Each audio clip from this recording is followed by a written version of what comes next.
Ah, I should have known it would be you.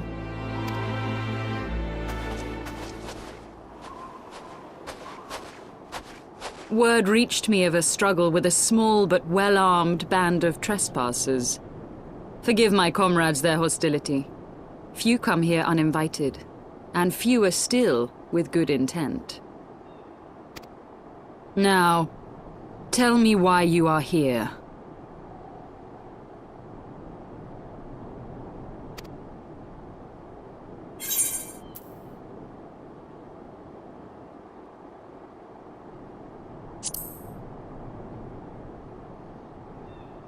So, you seek to stem the Dravanian tide with talk? A romantic notion. If you but knew the truth, the spark which lit the flames of this animosity, you would understand the futility of your quest.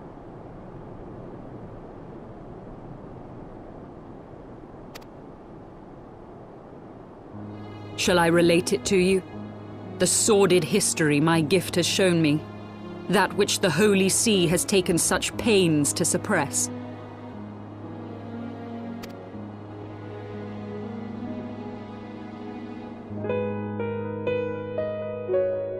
'Twas more than a millennium past when an Elezen tribe first sought to claim the lands of Kurthas as its home. Unfortunately for them, Kurthas was already home to dragonkind, and they were not inclined to make way for the invaders. Thus did a bloody war begin, a war which might well have rumbled on until one or the other side was exterminated, had it not been for the resolve of a single woman. That woman's name was Shiva.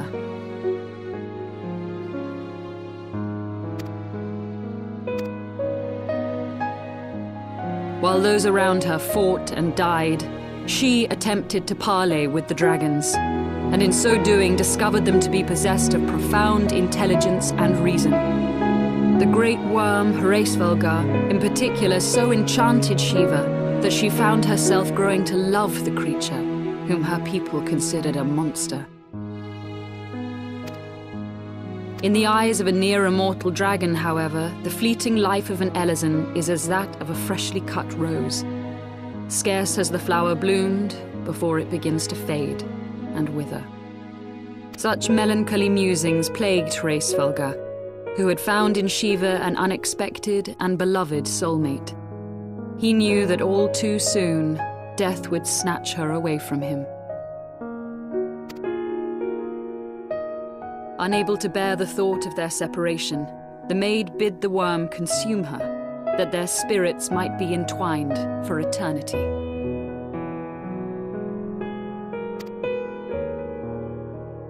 Though loath to perform the deed, Reborn ultimately gave in to her plea, and soon thereafter the tale of their ill-fated love spread throughout the two warring factions. No more could they raise blade or claw against one another, knowing that the souls of their kin were so inextricably bound. In the days that followed, man and dragon learned to live in harmony, and together built a nation unlike any the world had ever known. For 200 years did this blissful age of peace continue, as it would to this day, had vilest envy not stirred in the hearts of the Elezen. It is said that worms owe their longevity to the boundless reserves of vitality found within their eyes. And 'twas in this belief that a traitorous band of knights deceived their allies of some 2 centuries, and took by force that which they coveted.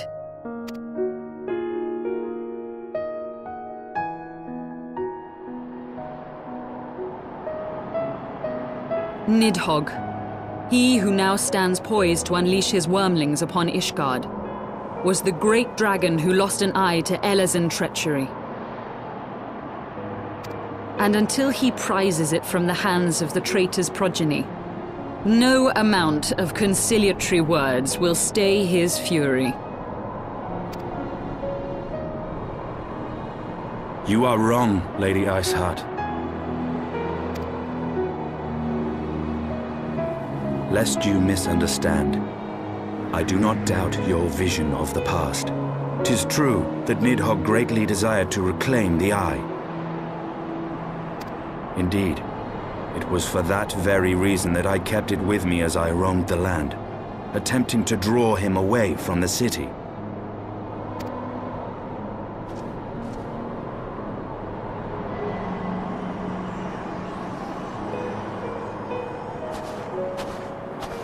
Good gods! Until recently, Nidhogg seemed unable to resist its allure and pursued me relentlessly. Needless to say, that is no longer the case. Now, it would seem, he has fixed his attention on Ishgard itself, though he knows full well the Eye does not reside there.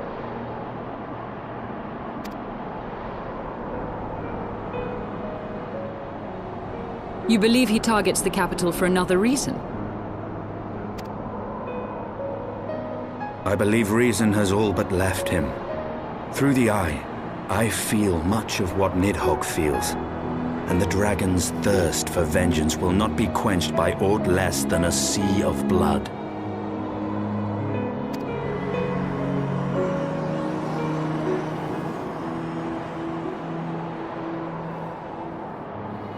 If Nidhogg is indeed lost to reason, might we not seek an audience with Hraesvelgr instead?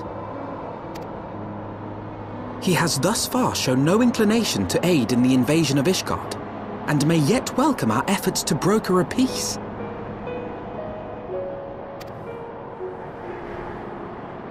You still believe that a peaceable solution can be found? Very well. I will take you to him.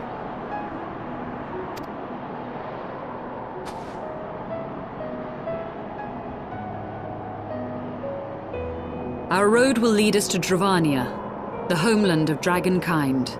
There we shall ascend unto the clouds, where Hraesvelgr resides.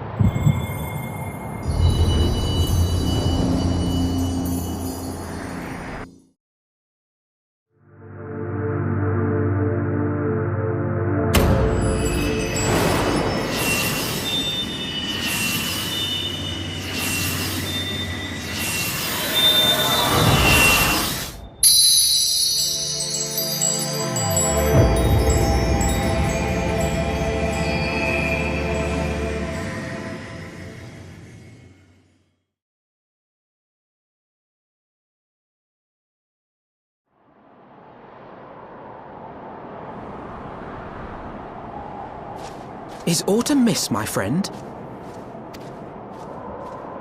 I sense the many battles are beginning to take their toll. Rest a while, and should you lose sight of us, Dravania lies beyond the mountains to the west.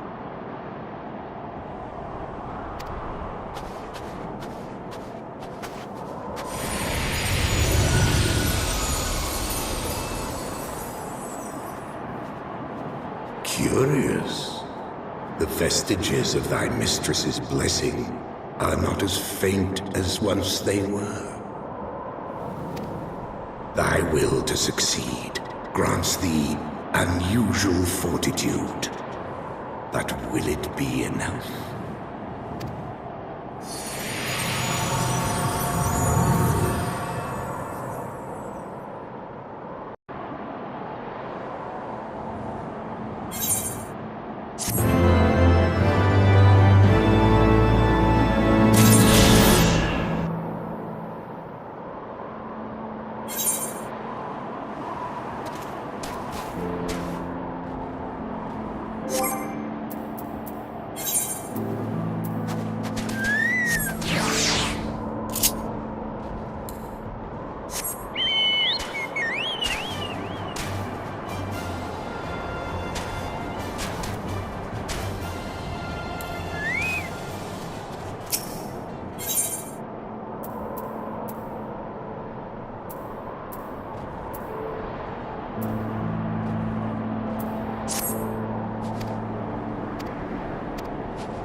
Beyond Abalathia's spine, the great mountain range that spans the continent of Aldenard from east to west. Into the deepening shadows of Som-Al, where lies the ancient home of dragonkind.